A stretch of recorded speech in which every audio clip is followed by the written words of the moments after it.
L-ewwel ta' Novembru fisser il-bidu tal-Operazzjoni Triton li hija mmexxija mill-Frontex. Operazzjoni bil-ħsieb li ssaħħaħ il-kontroll tal-fruntieri u tagħti appoġġ umanitarju u li fiha Malta flimkien ma' 20 pajjiż ieħor se tagħti s-sem tagħha, kif ikkonferma il-Ministru tal-Internu s-Sigurtà Nazzjonali Manuel Mallija.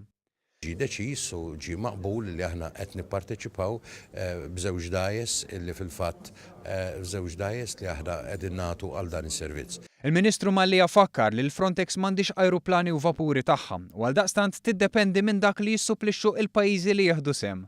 Huwa konferma li kien hemm diskussjonijiet mal-Italja li se jkollha sem importanti f'din l-operazzjoni biex il-kooperazzjoni tajba li kien hemm bejn iż-żewġ pajjiżi f'Mare Nostrum tibqa' fit-Triton.